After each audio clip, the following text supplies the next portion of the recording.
a gente declara, pede a cura, manda a doença embora no nome de Jesus.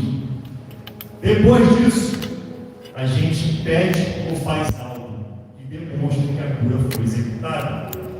Na cura do paralítico, que foi descido pelo telhado pelos amigos, esse paralítico ele é descido pelo telhado, aparece na frente de Jesus, e Jesus declara: seus pecados estão perdoados.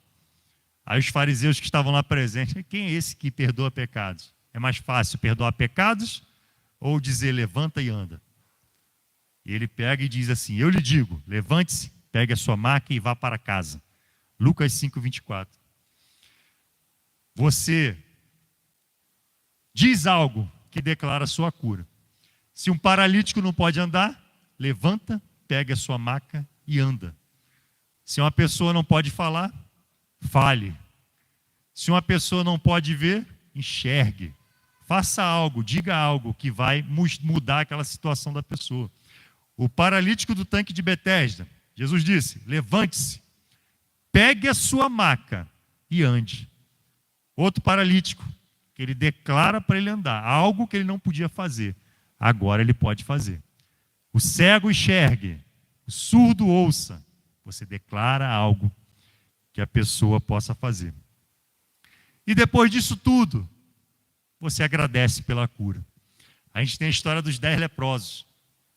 10 foram curados, somente um voltou para agradecer. Cadê os outros 9? Um deles, quando viu que estava curado, voltou, louvando a Deus em alta voz, prostrou-se aos seus pés e lhe agradeceu. Este era samaritano. Jesus perguntou: não foram purificados todos os 10? Onde estão os outros 9? Não se achou nenhum que voltasse e desse louvor a Deus, a não ser um estrangeiro. Então lhe disse: levante-se e vá, a sua fé o salvou. A sua fé te salvou. Tanta gente recebe a cura, dá honra a outro e nunca agradece aquele que operou a cura. Recebe a cura, some da igreja, some da presença do Senhor. Só volta quando volta uma doença pior. Aí volta para a igreja. Nunca agradeceu pela cura. Quantos milagres Deus fez na nossa vida. E a gente tem que estar sempre relembrando os milagres e agradecer. Um coração grato. Não um coração que murmura. Um coração agradecido pelo que Deus fez nas nossas vidas. Repassando todos os pontos. Humilhação antecede a cura. Unção acompanha a cura. Impor as mãos sobre o doente estabelece a cura. Dar ordem para a doença garante a cura. O nome de Jesus com fé tem o poder para a cura. Fazer algo que não se conseguia demonstrar demonstra a cura. Agradecer a Deus consolida a cura. 7 pontos dessa mensagem. E o que a gente vai fazer agora? Você lembra que eu falei que a cura está em nós.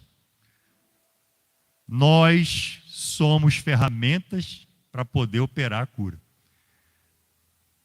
A gente agora vai praticar o milagre. Vamos praticar o milagre.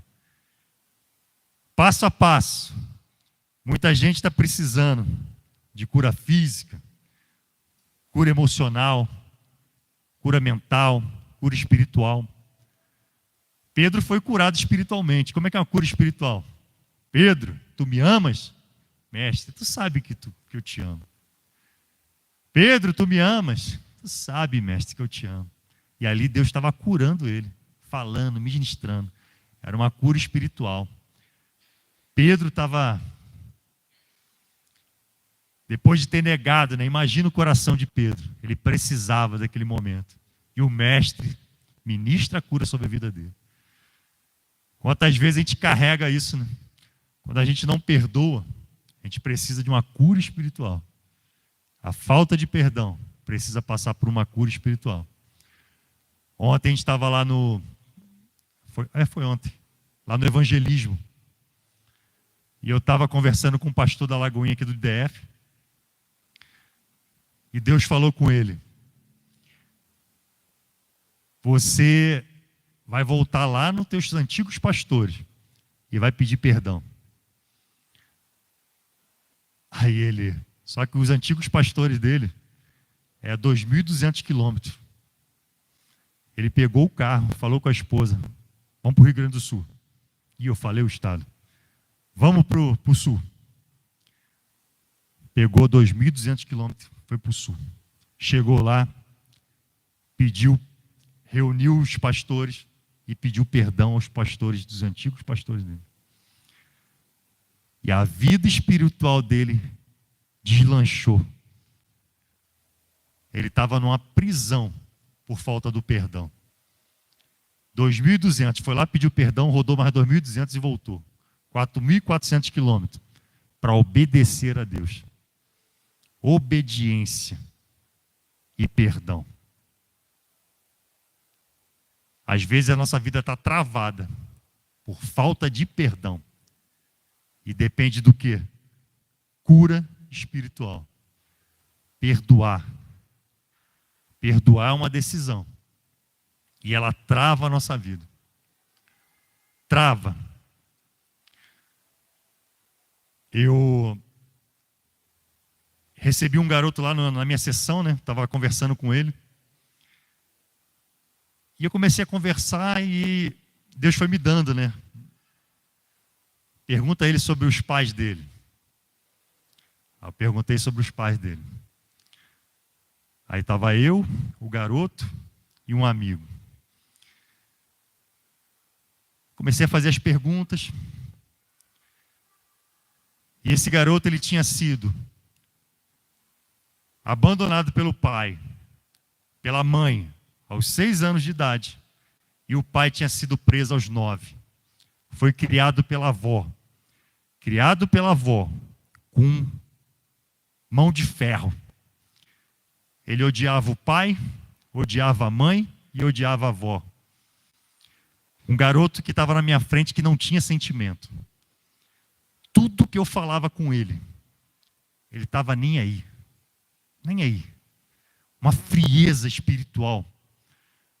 Deus falou comigo assim: vai lá e abraça ele. Aí eu, com Deus assim, ele vai me dar um soco.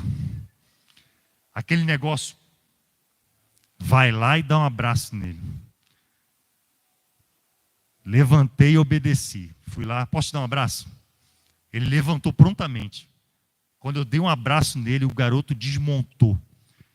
Ele chorou no meu ombro, molhou minha camisa toda. De tanto que ele chorou. Foi um abraço de muitos minutos. Quando eu olhei para o amigo aos prantos, ele se derramou. E eu falei com ele: agora é hora de perdoar o teu pai, perdoar a tua mãe, perdoar a tua avó. Fizemos uma oração de perdão. Pai, mãe, vó. Quando esse garoto saiu, o meu amigo, eu precisava dessa palavra. Também precisava perdoar. Perdoou o outro camarada do trabalho, que ele tinha tido um problema há semanas atrás, que estava causando inclusive doença nele. E ali naquela sala teve 2 curados, por causa do perdão, por causa de cura. E às vezes a nossa vida está travada por falta de perdão. Às vezes a gente desenvolveu uma doença por falta de perdão. E o perdão, ele cura. E hoje, nessa noite, a gente vai aplicar tudo isso.